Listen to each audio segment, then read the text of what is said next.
आज दिल्ली हाईकोर्ट में हमारा मैटर था और आज हम इस ब्लॉग में कुछ नया चीज़ सीखने का प्रयास करेंगे। बड़ा इंपॉर्टेंट है और लॉ स्टूडेंट्स के लिए तो बिल्कुल ये जानना बहुत ज़रूरी है। सबसे पहला लर्निंग तो ये होना चाहिए कि आपको क्लाइंट से कैसे डील करना है। एक्चुअली कैसे डील करोगे क्लाइंट से। कई बार ऐसा होगा कि क्लाइंट जो है आपको केस दे देंगे, सारा कुछ हो जाएगा, उसके बाद पेमेंट करने में परेशानी करेंगे। एक तो ये दिक्कत होता है। दूसरा चीज़ ये होता है कि कई बार आपको इरिटेट कर देंगे। कैसे? मॉर्निंग में बिल्कुल 10 बजे के आसपास फ़ोन करके। 10 बजे का जो समय होता है बहुत ही क्रूशियल होता है किसी भी एडवोकेट के लिए। उनका जो मैटर लिस्टेड होता है उसको छोड़ करके आपका फ़ोन का वो रिप्लाई बिल्कुल भी नहीं करेंगे और करना भी नहीं चाहिए। तो कई ऐसे क्लाइंट होंगे जो बिल्कुल 10 बजे ही फ़ोन करेंगे, मॉर्निंग में एकदम बिल्कुल, कि मेरे केस का क्या हुआ, ऐसे 50 तरीके की बातें वहाँ पूछेंगे। ऐसे क्लाइंट्स को सिंपल है ये बात समझना चाहिए कि आप जो है चैम्बर में आइए आराम से और उसके बाद डिस्कस कर दीजिए। मॉर्निंग में यदि आप वकील साहब को फ़ोन करेंगे, एजिटेशन होता है, दिमाग ख़राब होता है, तो कई बार गुस्से में कुछ चीज़ें निकल गई तो फिर दिक्कत हो जाए। तो नॉर्मली मॉर्निंग में अवॉइड करना चाहिए। दूसरा चीज़, जब मैं जूनियर हुआ करता था, स्टार्टिंग किया था प्रैक्टिस, तो उसमें वैसे क्लाइंट्स जो कहते थे ठीक है वकील साहब पैसे हम कोर्ट में आकर के दे देंगे, और वो लाते नहीं थे शुरुआत में। तो फिर ऐसा लगता था अच्छा चलो कोई बात नहीं, बाद में दे देगा, कोई दिक्कत नहीं है, तो कर देता था केस। तो कई बार जब ऐसे सिचुएशंस आने लगे तो एक सीनियर से मैंने सलाह लिया कि सर ऐसे बहुत सारे ऐसे क्लाइंट्स हैं जो एक्चुअली पैसे नहीं देते। वो पैसे देने में कैपेबल हैं, यदि वो नहीं है तब तो प्रो बोनो कर दीजिए, कोई दिक्कत नहीं है।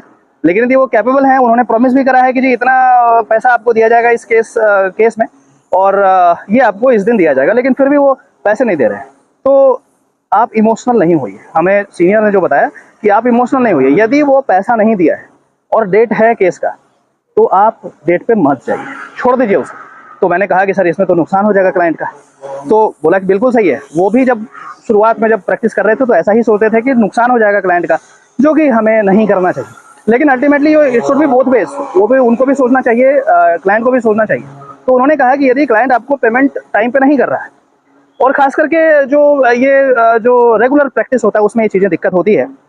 अदरवाइज जो फॉर्म वगैरह है उसमें तो पहले ही पैसे ले लिए जाएंगे आपसे। तो इसमें क्या है कि ये एक मुसीबत आता है। तो यदि वो नहीं दे रहा है तो आप भी बिल्कुल क्लियरली उन्होंने कहा कि आप डेट पे मत जाइए, रिप्रेजेंट मत कीजिए, और उसमें केस खराब होगा उनका तो फिर वो अपने आप सही हो जाएंगे। तो शुरुआत में मुझे ऐसा लगता था कि यार ये तो गलत चीज़ है, अनइथिकल है, बट इतने चीटर्स हैं क्लाइंट्स यहाँ खास करके रेगुलर प्रैक्टिस में, तो आपको ये सब करना पड़ेगा, आपको मैनेज करना पड़ेगा ये सब चीज़ों से। तो एक तो ये सीख है यंग एडवोकेट्स को। लेकिन इसमें मैं कुछ बात और ऐड करना चाहूँगा। जैसे मान के चलते हैं कि शुरुआत में आपने प्रैक्टिस शुरू करी है और क्लाइंट ज़्यादा है नहीं, और उसमें यदि आप इस तरीके से करेंगे तो शायद मुश्किल हो जाएगा। तो आप पहले चीज़ों को सीख लें, लेकिन फिर भी आपके पास जब ठीक ठाक क्लाइंट्स हों और आपको लगे कि इस तरीके से अनप्रोफेशनल तरीके से यदि क्लाइंट्स बिहेव करें तो ऐसा नहीं चलेगा, तो फिर आप ऐसा कर सकते हैं। शुरुआत में थोड़ा सा रिस्ट्रेन करें, कोशिश करें चीज़ों को संभालने का। लेकिन दिक्कत यह है कि बहुत सारे चीटर्स क्लाइंट भी हैं, तो उनको हैंडल करने का तरीका तो आपको आना चाहिए। ये कोई आपको किताब में मिलेगा नहीं, कोई बताएगा नहीं। प्रैक्टिकल चीज़ें हैं, वो तभी आप देखेंगे जब आप एक्चुअल प्रैक्टिस में आएंगे। तो एक तो ये बात है। दूसरा जो है, आज जो केस था हमारा वो दिल्ली हाईकोर्ट में था, और ऑर्डर 7 रूल 11 यदि आप जानते हैं सीपीसी का, रिजेक्शन ऑफ प्लेंट, वो हमने एप्लीकेशन लगाया था। केस कुछ इस तरीके का था कि एक फर्म था जिसमें एक मेरा क्लाइंट और एक और लेडी एडवोकेट, उन्होंने मिलकर के बनाया था। अब क्या हुआ कि धीरे धीरे लेडी एडवोकेट को ये पता चला कि ये जो मेरा क्लाइंट है उसके पास बहुत सारा प्रॉपर्टी है और एक बढ़िया सा घर है जो कि दिल्ली में है, और उसका कॉस्ट मोर देन 5 करोड़ के आसपास है। तो उन्होंने क्या तरीका अपनाया, उन्होंने सोचा कि इस घर को किसी न किसी तरीके से हड़प लिया जाए, और इसलिए मेरे क्लाइंट को उन्होंने कहीं दूसरे जगह दिल्ली के बाहर बुलाया और कहा कि बिजनेस पर्पस से कुछ बात करेंगे। उन्होंने बुलाया, ये गए वहाँ पे गए तो इनको डरा करके, धमका करके और थ्रेट करके ये कहा गया कि तुम यदि ये जो घर है तुम्हारा वो मेरे नाम नहीं करोगे तो मैं तुम्हारे अगेंस्ट रेप का केस लगाऊंगी। मरता क्या नहीं करता। डर से उन्होंने एक डॉक्यूमेंट पे साइन करा और बहुत सारे फर्जी डॉक्यूमेंट्स पे साइन करा लिए गए, और उसके बाद जो है लेडी ने यहाँ आकर के दिल्ली में इनके घर में ताला तोड़ करके कटर से काट करके वो जो है पोजीशन ले ली। और उसके बाद जो है यहाँ पे दिल्ली हाईकोर्ट में एक सूट भी फाइल कर दिया कि I am in the position of this property, और मेरा क्लाइंट मतलब अगेंस्ट माई क्लाइंट की he should be restrained from entering this property, suit property. तो वही केस चल रहा था। तो बाद में फिर ये सब चीज़ें जब मैंने हाईकोर्ट में बताया तो फिर बहुत अलग तरीके का सीन क्रिएट हो गया यहाँ पे। तो इस तरीके का चीटिंग होता है। किस तरीके से आपको डील करना है। समाज में एक से एक चीटर्स भरे पड़े हैं, आपको डील करना है। लास्ट वीडियो में मैंने बताया था कि आपकी पार्टनर कैसी होनी चाहिए, लाइफ पार्टनर। और इस वीडियो में आपको ये भी मैं सिखाने का प्रयास करूंगा कि आपका बिजनेस पार्टनर कैसा होना चाहिए। किस तरीके के बिजनेस पार्टनर यदि होंगे आपके तो भैया दिक्कत होगा। तो आप इसको सही से ध्यान से बिजनेस पार्टनर भी बनाइए, लाइफ पार्टनर भी बनाइए, अदरवाइज ये सब केसेस आएंगे। फर्जीवाड़ा समाज में खूब जबरदस्त हो रहा है। ये लो बच्चे लोग खुश हैं, बहुत खुश दिखाई दे रहे हो, क्या बात है। आज कोर्ट में तुमने क्या किया है पता है? क्या किया है? मोबाइल चलाया है ना? हाँ, नहीं चलाना था ना? आगे से मोबाइल नहीं चलाना है। और क्या नहीं करना है? बातें नहीं करनी है।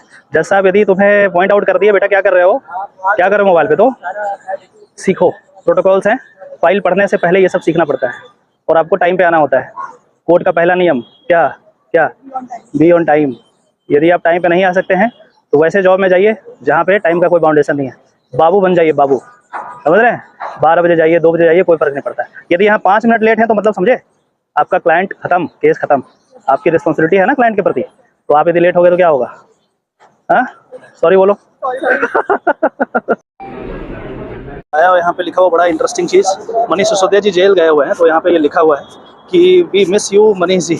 तो इस तरीके का प्रचार यहाँ पे ऑटो के पीछे दिया जा रहा है। बड़ा इंटरेस्टिंग है, बड़ा अच्छा लगा ये चीज़ देख करके। दिल्ली में सबसे ज़्यादा कन्वीनियंट यदि कुछ है तो दिल्ली मेट्रो है। दिल्ली मेट्रो में आपको कन्वीनियंस होता है, आप जल्दी से जल्दी एक स्टेशन से दूसरे स्टेशन पे जा सकते हैं। जैसे अभी 30 में मेट्रो लगा हुआ तो अभी आपको यू हैव टू रश। और यदि आप रोड से जाएंगे बाय पर्सनल व्हीकल तो आप समझिए कि 1.5 घंटा से ज़्यादा लगेगा और ये मुश्किल से 15 से 20 मिनट लगेगा। So this is interesting thing about Delhi. इसलिए दिल्ली में एक्चुअली प्रैक्टिस करना थोड़ा सा कन्वीनियंट होता है, मज़ा आता है। यहाँ पे जल्दी जल्दी आप दूसरे कोर्ट में चले जाते हैं। तो आपका जो बच्चा था वो उस फैक्ट्री में काम करता था? नहीं, आपका बच्चा फैक्ट्री में काम नहीं करता था? नहीं, दूसरा फैक्ट्री में करता था, नाइट ड्यूटी। तो इस फैक्ट्री के अंदर क्यों गया था वो? फैक्ट्री के अंदर गया नहीं। तो इसमें तो लिखा है कागज में। कागज में तो लिखा केस बनाया है। अच्छा, केस झूठ बनाया है। झूठ बनाया है। ये बाकी पूरा वीडियो है। पूरा वीडियो है। पुलिस वाला वीडियो मेरे को कहा देने के लिए। हाँ। तो थोड़ा सा मोबाइल में है तो मेरे को कोई घर वाला नहीं देख रहा, हिम्मत नहीं पड़ रहा है। वो सब लोग बेल्ट से मतलब हाथ घुसा से मार दिया उसको, लोहे के रड से। लोहे से करंट लगा करके। ये लोग जानता था करंट लगा के? तो पीछे फैक्ट्री में करंट लगाया लटका करके। ये लोग जान पहचान का था क्या? इसका वीडियो है आपके पास? वीडियो है, सब लोग मिलके मार रहे हैं। 2 ही मिनट है क्या? अभी है, दिखाओ मुझे। इधर दो, इधर आवाज नहीं लगाना, आवाज नहीं, बस पैसे दो। करंट लगा के मार दिया उसको। वो नहीं देखा है, इसलिए ये बाहर का है। अच्छा, हाथ में पेन करके फुटबॉल नहीं करता। हाँ, वो पेन करके कल मार रहा है। हम लोग तो नहीं देखे, जो सब देखा है वीडियो। आपको देखने का हिम्मत नहीं हुआ वीडियो? मेरा घर वाला कोई नहीं। अभी तक मैं देखा तो उसका फोटो अगर देख लेते हैं ना तो मोहल्ले को जुआर मारने लगता है। मेरे घर में वही है। पुलिस वाले को कहता हूँ तो वो कहता है गरीब आदमी है, ये है वो है। कौन गरीब आदमी है? मारने वाला गरीब है तो उसको लाइसेंस है मारने का क्या? वो यही बात करके मेरे को पहला पुलिस लाके वापस कर। ये फैक्ट्री का जो मालिक है वो मारा है क्या? हाँ, उसका लड़का मारा है, वो भी मारा है। वो जेल में है? नहीं, वो फरारी चल रहा है। उसका लड़का बंद है। ये यूट्यूब पे कोई डाल दिया क्या? हाँ। यूट्यूब पे डाला हुआ है? कोई बाहर बना किया है ना चोरी ये से। किसी से मैं लिया था किसके लिए? भाई आवाज नहीं कर रहे।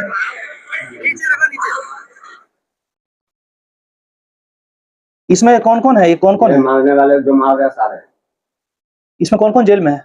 इसमें अमित और चंदन नहीं है। तीन चार लोग। 4 अंदर है। नाम है वही। और ऐसे करके इसको मारते मारते मार दिया, जान मार दिया। जब सांस नहीं निकला ना तो लोहा से बड़े लोग मारते हैं, बाल में सारा काटेंगे। बाल काटा हुआ इसमें FIR में है कि बाल काटा? लास्ट में गर्दन पे पेन रख के लट से मार के जब लास्ट वाले सीन में इसका दम निकाला। अंदर फैक्ट्री में मारा, बाहर वाला को पता नहीं चला। अंदर का सीन नहीं, अंदर का सीन जो है वो बिजली का करंट लगाया उसको और सारे लोग मिल करके, मैं देख रहा हूँ इस वीडियो में कैसे मार रहे हैं। तो कैसे घर वाला देखेगा? ऐसा तो जल्लाद भी सब नहीं मारते हैं। सर अगर कोई चोरी भी रहता है, डंका भी डाल देता है। क्यों? आप लोग मुस्लिम हैं? हाँ। और ये लोग सारे के सारे कौन है? हिंदू हैं मुस्लिम? हिंदू हैं। तो हिंदू हैं तो क्या हो गया? लाइसेंस है इनके पास मारने का क्या? वो पुलिस वाले तो कह रहा हूँ, उनको कह रहा हूँ तो कह रहे हैं जब रस्सी दे रही है ना, ये चाय वाली के लड़के इसमें बताएगा तो कह रहे हैं वो तो गरीब आदमी है यार, उसको क्या। तो गरीब आदमी है तो किसी का जान ले लेगा क्या? पुलिस वाला पिलगा यही दिया। बात कहेगा चलाए तो भगा देते हम लोग। भगा देता पुलिस वाला। आ जाओ तुम लोग आओ। सर हम कहा कि मेरा दौलत लुटा गया। खड़ा रहो वहीं पे। हाँ, एक गाड़ी में मार लगा देंगे। कौन? अच्छा, कि मेरा दौलत लुटा गया। जब रोटी मेरा छिना गया, वही आता था कमा करके देता था, रोटी खाते थे। मेरा आदमी बीमारी है, कमा नहीं पाता है, तो हम कहाँ से खाएंगे? 19 साल का बच्चा है। 19 साल का है। हम फैक्ट्री में आग लगा दिया। पुलिस वाला बोला कि तेरा बाप का करते बस मारने किस चीज का फैक्ट्री है? किस चीज का फैक्ट्री है? ये निकलते हैं जैसे मक्का उक्का होता है ना पानी पीने का, ये सब। अच्छा अच्छा, प्लास्टिक। प्लास्टिक का सामान निकलता है। तो क्या ये जो मारा है उसमें फैक्ट्री का मालिक भी है क्या? हाँ मालिक, जब नाम बता दो जो फरार है, एक अमित हाँ और एक चंदन। चंदन जो है उनका भाई वही पे बिजली का काम करता है, उनका भी दुकान है। और अमित जो है उनका मशीन लगी हुई है। हाँ। तो चंदन के भाई को पुलिस वाले ने पकड़ लिए थे। तो इन्होंने कहा भाई आप फोटो देख लो, फिल्म देख लो, मैं नहीं हूँ। वो हकीकत में नहीं था मारने, उनका भाई था चंदन। तो उनको छोड़ दिया। भाई जब अगला नहीं पकड़ा रहा, उसके घर वाले को पकड़ो या मशीन बंद करवाओ। ये कह रहे हैं कि नहीं, ये सबका कोई कानून नहीं। पुलिस वाले बोले सफाई में वो कहा चौकी वाला की तुम्हारे बाप का फैक्ट्री है कि? पुलिस वाला ऐसे बोलता है? हाँ, मारने के लिए भेज दिया था मेरे मारने को। वो- पुलिस वाला। ये स्थिति है पुलिस का। मर्डर का केस है तब ये हाल है। जिसके घर का बच्चा गया है उसका, गरीब का कोई सुनवाई नहीं। गरीब का कोई सुनवाई नहीं है। होता है सुनवाई, ऐसा नहीं है। कहाँ सुनवाई? या तो काले काले बिना मर रहे हैं बच्चा तुम्हारे। वही तो एक सहारा। आप क्या चाहते हैं बताओ? चाहते हैं कि आप लोग को जो समझ में आए वो। नहीं, आप क्या चाहते हैं आप चला बताओ? गया तो वो लौट के नहीं जाएगा। वो लौट के तो नहीं आएगा, लेकिन आप चाहते क्या है? ये लोग को सजा भी हो जाएगा तो कितना होगा? 14-20 साल का होगा। तो निकल ही कौन बोल जाएगा। रहा है? कौन बोला? 20 साल का बोल रहा है वो वही कौन आदमी बोल रहा है? इंचार्ज बोल रहे थे। इंचार्ज बताएगा हमें। जिंदगी भर होगा। हमें बता रहे थे। आप चाहते क्या है ये बताओ? आप लोग को ज्यादा समझ में नहीं, आप बताओ, क्या आप माँ हो? नहीं, आप मदर हैं? हाँ ये माँ है? हाँ। क्या चाहते हैं आप लोग? सर मैं तो यही चाह रहा हूँ कि एक लड़की मेरे पास है और मैं को रिक्शा चला रहा हूँ। रिक्शा चलाते हैं आप? हाँ, और कोई सहारा है नहीं। तो